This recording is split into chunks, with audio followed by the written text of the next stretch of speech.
کہ الیکشن جو ہے وہ ان کو لیٹ کیا جا رہا ہے، آئین شکنی کی جا رہی، آئین کو پامال کیا جا رہا ہے۔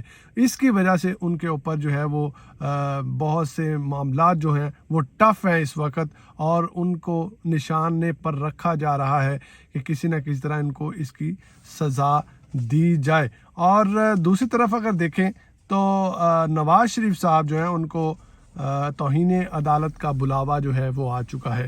اب توہین عدالت کی کس بات کی، جب وہ تو پہلے ہی ڈیل کر کے آئے ہیں اور ان کو جو ہے وہ وزیر اعظم بنایا جائے گا، چوتھی دفعہ وزیر اعظم بنایا جائے گا، تو پھر توہین عدالت کا بلاوا کیسا؟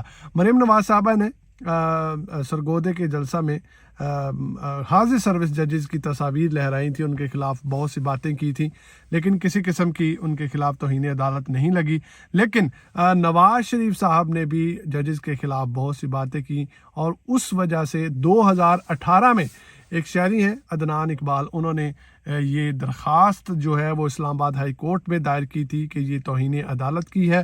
اس پر اب جو عامر فاروق صاحب ہیں، جسٹس عامر فاروق صاحب ہیں، وہ 15 تاریخ کو اس توہین عدالت کے اس کیس کو سنیں گے اور فیصلہ کریں گے۔ تو فیصلہ تو پہلے ہی آپ کے سامنے ہے کہ نواز شریف صاحب نے وزیر اعظم بننا ہے، تو ان کو گرین جھنڈی لہرائی جانی ہے اور وہ ختم کر دیں گے۔ اس کا کیا فیصلہ ہوگا کہ ججز کہہ سکتے ہیں کہ ایک شہری جو ہے وہ کس طرح یہ فیصلہ کر سکتا ہے یا دیکھ سکتا ہے کہ یہ توہین عدالت ہوئی ہے، بلکہ عدالت خود یہ فیصلہ کرے گی کہ اس کی توہین ہوئی ہے یا نہیں ہوئی۔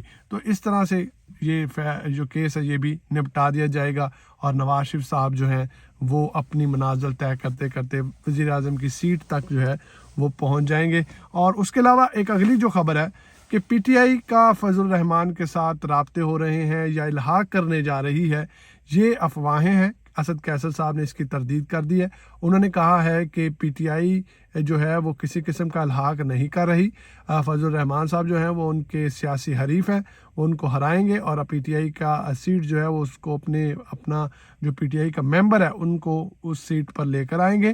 اس کے علاوہ انہوں نے کہا کہ سیاسی جماعتوں کے رابطے کے حوالے سے اگر کہا جائے تو عمران خان صاحب کو اس کے حوالے سے آگاہ کر دیا ہے، لیکن اگر کسی بھی سیاسی جماعت سے ہمارا رابطہ ہوتا ہے تو ایجنڈا وہ ایک ہی ہے کہ صاف اور شفاف الیکشن جو ہیں وہ کروائے جائیں۔ جو بھی پارٹی ان کے ساتھ کھڑی ہوگی صاف اور شفاف الیکشن میں، تو ہو سکتا ہے کہ ہم ان کے ساتھ بات چیت کریں یا ان کے ساتھ گفتگو کریں۔ دوسری طرف ایک اور خبر لیتے چلیں، وہ ہے جی عمران خان صاحب کی جو ٹیم ہے اس میں تبدیلیاں آئی ہیں، اور اڈیالہ جیل میں 10 وکلا جو ہیں ان کو عمران خان سے ملاقات کی اجازت مل گئی ہے۔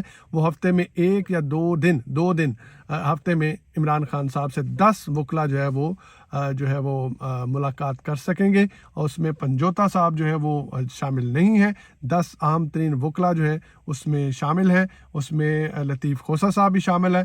تو یہ تمام وکلا ہفتے میں 2 دن جو ہے وہ عمران خان صاحب سے اڈیالہ جیل میں ملاقات کر سکیں گے۔ تو بیٹوں کے حوالے سے عمران خان صاحب نے جو ریسنٹلی بات کی تھی کہ میرے بیٹوں سے بات کروائی جائے، تو عمران خان کی بات کروا دی گئی تھی۔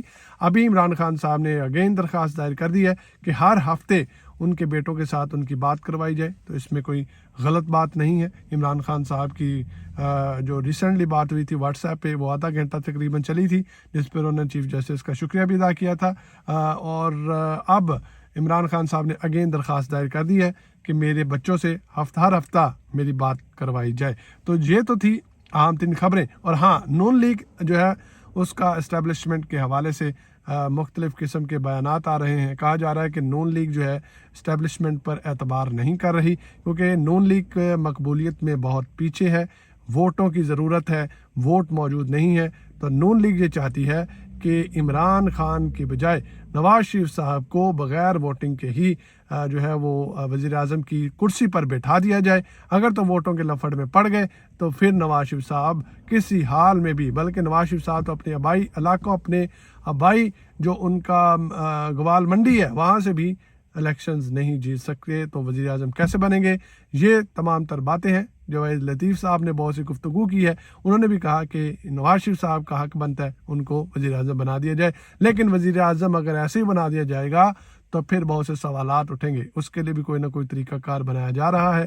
تو اپنی دعاؤں میں یاد رکھیے گا. یہ پورے دن کی خبریں جو ہیں یہ ہم نے آپ لوگوں کے سامنے رکھ دی ہیں. آپ کو مختلف قسم کے ولاگز بار بار دیکھنے کی ضرورت نہیں ہے. انشاءاللہ ہم کوشش کیا کریں گے کہ پورے دن کا ایک ہی انالیسز آپ کے سامنے رکھ دیں اور ساری خبریں اہم خبریں آپ تک پہنچا دیں. خدا حافظ.